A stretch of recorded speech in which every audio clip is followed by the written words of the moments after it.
Hello everyone, ఈ వీడియోలో మనం దేవుళ్ళ వాహనాల పేర్ల గురించి తెలుసుకుందాం. మన హిందువుల దేవుళ్ళ వాహనాల పేర్లు మీలో ఎంతమందికి తెలుసో ఈ వీడియోలో ప్రతి ఒక్క దేవుడి వాహనము పేరు అలాగే ఎలా ఉంటుందో మీకు చూపిస్తాను. వీడియో చివరి వరకు చూడండి. పార్వతీమాత రూపమైన కాళీమాత వాహనము పులి. విష్ణు భగవానుడి చివరి అవతారమైన కల్కి భగవానుడి వాహనము తెల్లటి గుర్రము. ధనానికి దేవుడైన కుబేరుడి వాహనము పుష్పక విమానం.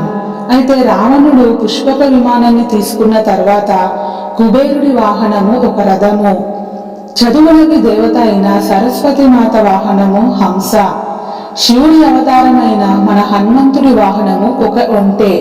ఆ ఒంటె పేరు పులి నిజాగుడు. ప్రేమదేవుడైన కామదేవుడి వాహనము చిలుక. సముద్రానికి దేవుడైన వరుణదేవుడి వాహనము మకర. ఇది సముద్రంలో ఉండే ఒక జంతువు. సగం చేప సగం ముసలిలాగా ఉంటుంది. సృష్టిని సృష్టించిన బ్రహ్మదేవుడి వాహనము హంస. శివుడి చుట్టూ నుండి పుట్టిన కాలభైరవుడి సమయానికి దేవుడైన కాలభైరవుడి వాహనము సునకము. గాలికి దేవుడైన వాయుదేవుడి వాహనము ఒక జింక.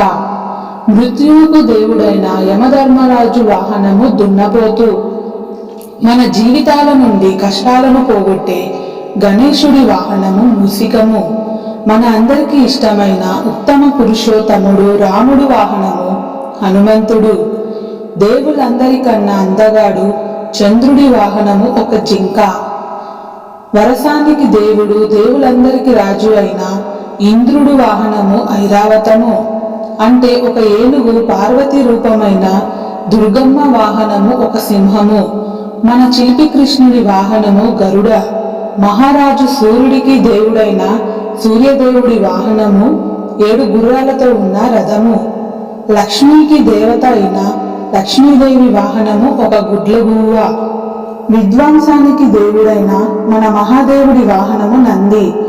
శివుడు మరియు విష్ణువుల కొడుకు అయిన అయ్యప్ప స్వామి వాహనము పులి.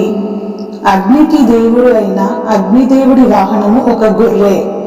యుద్ధానికి దేవుడైన కార్తికేయ స్వామి వాహనము నెమలి.